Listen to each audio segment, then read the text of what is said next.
So ఈ సినిమాతోటి సునీల్ రావినూతల కొంచెం పేరు తెచ్చుకుంటాడా? 100% అన్న. అన్న అంటే ప్రజలు అంటే సినిమాని ఎవరు చేసినా కూడా సినిమా కంటెంట్ సినిమా ఆర్టిస్ట్ బాగా చేశారంటే మన తెలుగు ప్రజలు ఆదరిస్తారన్న. మనం దాంట్లో ఎటువంటి ఇబ్బంది లేదు, ఖచ్చితంగా ఆదరిస్తారు. చాలా మంది లాగా నువ్వు కూడా ఎన్నో కళలతోటి మీ ఊరి నుంచి ఇక్కడికి వచ్చి ఉంటావు కదా? 100%. నాకు కళ్ళు ఉన్నాయి కదన్నా, కళలు కనాలి కదా కళ్ళు ఉన్నప్పుడు. మరి కళ్ళు లేని వాళ్ళు కూడా కళలు వస్తాయి అంట. అవి రే చీకట్ల కళ్ళ అన్నీ అందరికీ కళలు ఉంటాయి. సో ఎలాంటి కళలు కన్నాడు సునీల్? చదువుకోవాలి. అయితే మన మీడియా ద్వారా చెప్తున్నాను, మా నాన్నగారు చనిపోయారన్న. మా అన్నగారు కూడా చనిపోయారు. ఆయనకి హార్ట్ పేషెంట్. నాన్నగారు వచ్చి ఆయన మీద దిగులతో చనిపోయాడు. ముందు అన్నయ్య చనిపోయారు. ఓకే. 1.5 నెలలోనే గ్యాప్లోనే నాన్నగారు చనిపోయారు ఆయన మీద దిగులతో. ఎప్పుడు జరిగింది అది?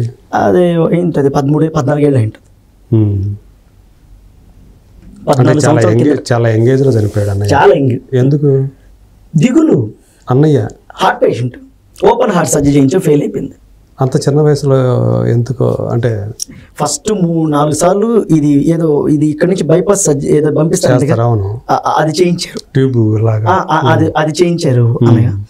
సో అదంతా చేయించిన తర్వాత కూడా 2-3 సంవత్సరాలకే 4 సంవత్సరాలకే మళ్ళీ దాన్ని అది కవాటాలు అది ఊడిపోయేది, ఆ కొవ్వు లోపల పడి. అయితే మా నాన్నగారికి ఏం సజెషన్ ఇచ్చారంటే, ఒక్కసారి మాత్రం చంద్రబాబు సార్ గారు 1997లో సిమ్స్ ఆసుపత్రిలో చేపించారు.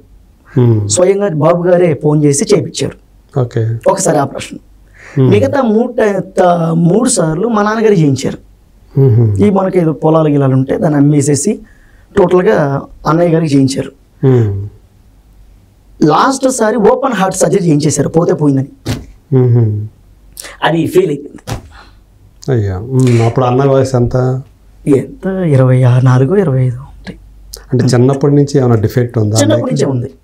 ఓకే, చిన్నప్పటి నుంచే ఉంది. వేరే వాళ్ళు అయితే వదిలేసేవాళ్ళే. ఇక మా నాన్న మొండోడు, సరే మనల్ని పట్టుకురావాలి. మీది ఏ ఊరు ఇంతకి?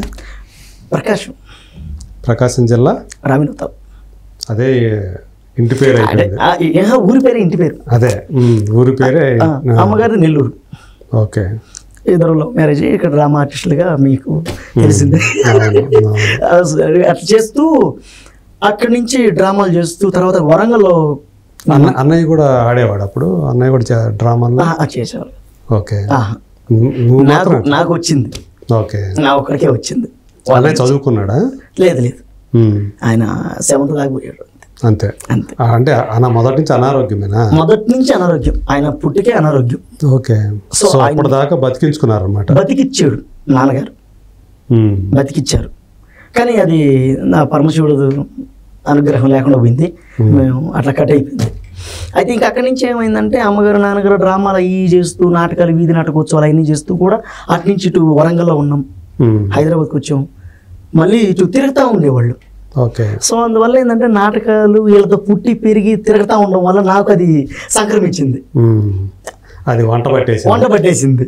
ఓకే. ఆ తర్వాత నాన్నగారు చనిపోవడం, నేను ఇంక అక్కడి నుంచి 14 ఏళ్ల క్రితం అన్నయ్య నాన్న చనిపోయారు. ఇంకొక ఆయన ఉన్నాడు, అన్నయ్య రెండో ఆయన నాకంటే ముందు. ఓకే. మొత్తం ముగ్గురు అన్నదమ్ములు. ఓకే. అమ్మాయిలు ఎవరు లేరు, అంతే. అబ్బాయిలు ముగ్గురు. ఇంకొక ఆయన పెళ్లి చేసుకున్నారు, ఆయన జాబ్ చేసుకుంటూ బయట ఉన్నారు. ఓకే. ఇంకా నేనేమో ఇటు చదువుకుడు పెట్టుకొని టిఫిన్లో ఆ నుంచి ఇటు వచ్చి తిరుగుతూ ఉన్నా. అక్కడే సింగిల్గా ఒకడు తిరుగుతూ ఉన్నా. అమ్మగారు అక్కడే ఉన్నారు. ఊళ్ళో రావణతోనే ఉన్నారా? నెల్లూరులో ఉన్నారు. ఓకే. నెల్లూరులో ఉన్నారు. సో ఇట్లా ఈ రాష్ట్రాలు అక్కడ ఇక్కడ తిరుగుతా, అప్పుడు ఉమ్మడి రాష్ట్రమే కదా, అది తిరుగుతా మనకు అందరితో పరిచయాలు అట్లా ఉండడం వల్ల, నాన్నగారితో కూడా తిరగడం వల్ల ఈ కొంతమంది పరిచయస్తులు ఉన్నారు. వాళ్ళ దగ్గర నుంచి మనం నాన్నగారు చనిపోయిన తర్వాత మాటలు అయితే ఏమి మనల్ని ఎడ్యుకేషన్ వచ్చేసి నాది ఎంబీఏ అయిపోయింది. ఎంబీఏ చేశాను. సూపర్. మీ అందరిలాగా కాదు, చదువు అంటే ఇష్టం, అంతేగాని టాప్ ర్యాంకర్ని కాదు, ఇష్టం, చదవగలను. ఓకే. విజ్ఞానం, చదువు నేర్పిస్తుంది అనేది మా నాన్నగారు చెప్పేవాళ్ళు. సో అందుకని ఈరోజు ఇంత నడవడిక, ఇంత మాట తీరు, మంచితనం ఇవన్నీ ఉన్నాయంటే నాన్నగారు చెప్పిన విధానమే. ఇవన్నీ కూడా ఒకరి నుంచి నేర్చుకునేవి కాదు, మా నాన్నే మా గురువు, దైవం అన్ని. సో అట్లా చదువుకుంటూ నాటకాలు వేసేవాడిని. నాన్నగారు 14 ఏళ్ల క్రితం చనిపోయినప్పుడు ఏంటి కుటుంబ పరిస్థితి ఏంటి? ఆర్థికంగా చాలా బాగుంది. వాళ్ళిద్దరు చనిపోయిన తర్వాత ఆర్థికంగా చితికిపోయాం. అప్పుడు నాన్నగారు ఉన్నంత కాలం రాజాను. నాన్నగారు అన్నగారు ఎప్పుడైతే చనిపోయారో ఆర్థికంగా చితికిపోయామన్నా. ఆర్థికంగా చితికిపోయాం. స్టిల్ ఇప్పటికి కూడా లేదు ఏమి. చదువుకున్నాను, ఉద్యోగం చేస్తున్నాను, కాస్త కోస్త చిన్న చిన్న అప్పులు ఉంటే కట్టేశాను. నాన్నగారికి అప్పుడప్పుడు తెచ్చినాయి కట్టేశాం. క్లియర్. ఒకరు వచ్చి మన వాళ్ళని రే సునీల్ నువ్వు డబ్బులు ఇవ్వరా అనేవాళ్ళు లేరు. హ్యాపీ. సో ఎవరికి రుణగ్రస్తుడి కాదు, విముక్తుడివి అంతే. అలా ఉంటా. అంటే నాకు చిన్నప్పటి నుంచి కూడా అలవాటు. నాకు ఒక చేతిలో అట్లానే జేబులు నిండుగా కూడా ఉండవు. జోబీ నిండుగా ఉండదు. అలాగే ఒకరు ఏదన్నా అన్నా కూడా నేను ఉండలేను, ఖచ్చితంగా దాన్ని తీసేయాలి. అలా అలా అటు నుంచి స్టార్ట్ అయింది. ఇది ఎట్లా అబ్బింది ఇమిటేషన్ అనేది? అదే మా అమ్మ నాన్న చేస్తున్న టైంలోనే నేను నాటకాలు, వీధి నాటకోత్సవాలు ఇవన్నీ తిరుగుతూ ఉండేదన్నా. ఆ తర్వాత ఏంటంటే ఈ మిమిక్రీ ఆర్టిస్టులు వస్తుంటారు కదా అప్పుడప్పుడు, అక్కడెక్కడ మా నాన్నగారితో ఫ్రెండ్స్ వాళ్ళు వీళ్ళు ఉన్నారు. అప్పుడు మా నాన్నగారు చెప్పారనమాట, అది మిమిక్రీ అయ్యా, నేర్చుకుంటే బాగుంటుంది అది ఇదని చెప్పిన తర్వాత అక్కడి నుంచి నాకు 6th 5th చదువుతున్నప్పుడు 6th వచ్చేసాను. ఆ టైం నుంచి నాకు బాగా ఫస్ట్ ఎవరిని ఇమిటేట్ చేసావు? బాబు గారిని. అవునా? ఎప్పుడది ఏ సందర్భంగా ఎప్పుడు చేయాలనిపించింది? అప్పుడు ఈయన ఏదో పని మీద వచ్చారు, ఎవరు బాబు గారు. అక్కడ మేము చూసాం, చిన్నపిల్లలందరూ తీసుకుపోయారు బస్సులో వేసి మమ్మల్ని స్కూల్ డిప్రెషన్ కింద ఏదో తీసుకెళ్ళారు. ఎక్కడ? నెల్లూరులో. అదొక సందర్భం ఏదో. నేను అప్పుడు 6th. అప్పుడు ఆయన మా నాన్నగారు చెప్పున్నారు ఆల్రెడీ ఒకరు వాయిస్ని ఒకరు చేసేదని. అది నేను అక్కడ బాబు గారిని చూసా. ఆయన టిట్ అంటాం, ఇట్ అంటాం, అవి చూసిన నేను.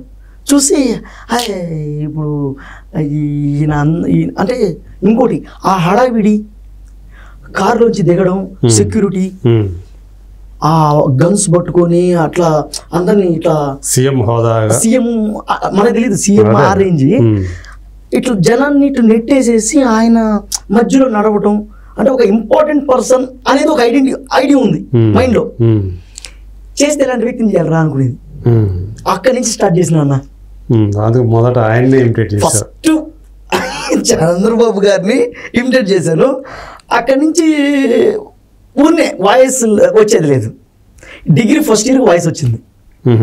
ఇక్కడి నుంచి ట్రావెల్ అయితే డిగ్రీ 6th నుంచి ట్రావెల్ అవుతా ఉంటే degree first year teachers day, మా టీచర్స్ డేకి చేశాను.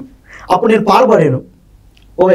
మామూలు మన పాటలు ఉంటాయి కదా, అయ్యో చదువుంటే 3 కన్నని అమ్మగారు పాడుతుండేది.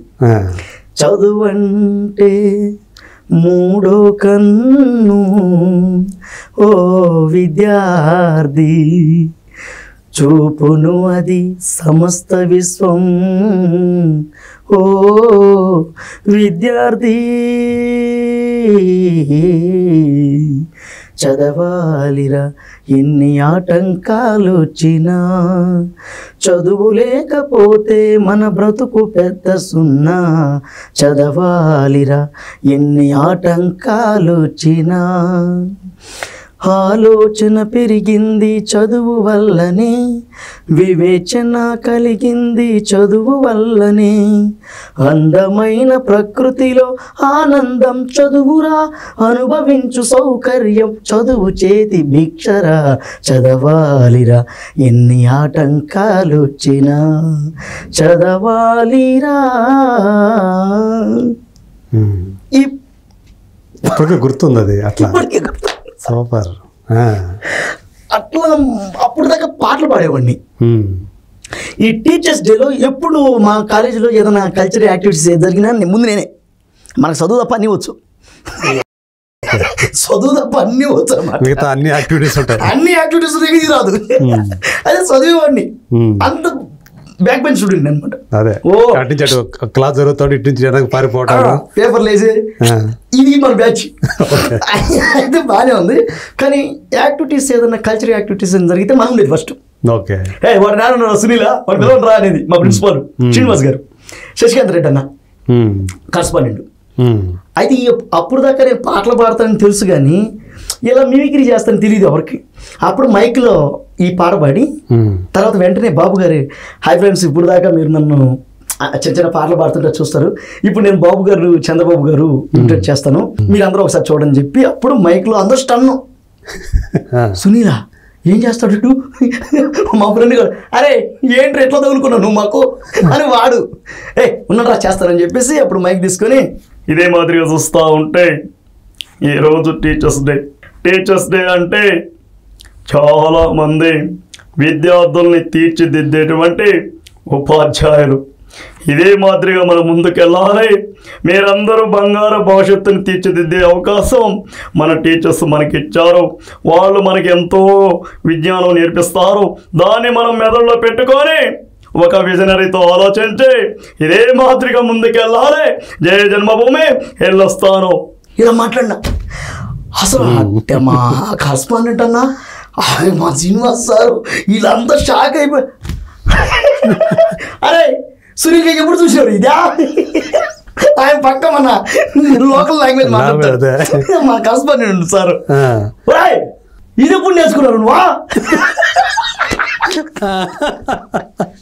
నాకు పిచ్చ కాదు, మీరు ఊరికెత్తుతూ మాట్లాడతారు ఊరికే ఆయన నవ్వుకునేవాడు, పక్క తిరిగి నవ్వుకుంటాడు, మీరు ఊరికి మాట్లాడతారు ఎవరు మాట్లాడుతున్నా మేమా అనేది.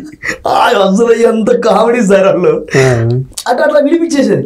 ఆ తర్వాత రజనీకాంత్ సార్ అంటే బాగా ఇష్టం, అంటే ఆయన ఇమిటేషన్ వాయిస్ రాదు, ఆయన బాడీ లాంగ్వేజ్ ని బాగా ఇమిటేట్ చేస్తా. సార్ బాడీ లాంగ్వేజ్, ఆయన నడక, టండం, షర్ట్ బై షర్ట్ వేసేసేది, షర్ట్ వేసేసేసి కాలేజీలో ఇట్ అనేది hello excuse me how is that అనేది అనేది అవి అని నేను ఓకే హీరో గారు చేసుకుంటా హలో అంట పోయేది. ఈ విధంగా ఉండేది సార్ నాది క్యారెక్టర్.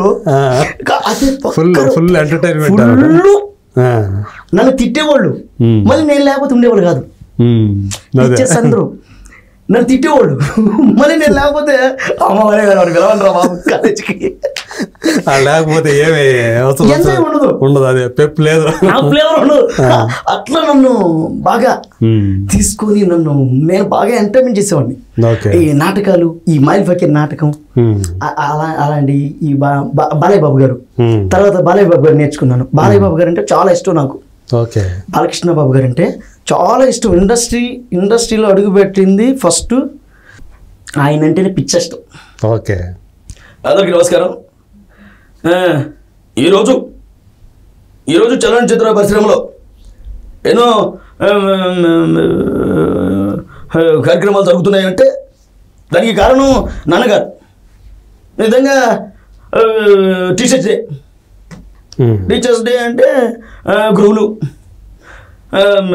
వేమన గారి శతకం, ఉప్పు కపురంబు పోలికి రెండు, చూడ చూడ రుచుల జాడబిరయ్య, పురుషులు వీరయ్య, సుధావిరామ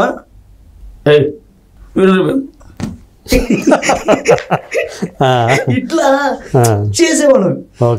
తర్వాత ఈ సినిమా ఇండస్ట్రీకి ఈ చదువు అయిపోయింది. అప్పుడే మరి ఫ్యాన్స్ ఏర్పడ్డారా? అయ్యో, మనం వస్తుంటే అసలు ఫ్రెండ్స్ వాళ్ళు అమ్మాయిలు అసలు వైపు అక్కడ ఆటో దిగి ఇటు అంటుండేది.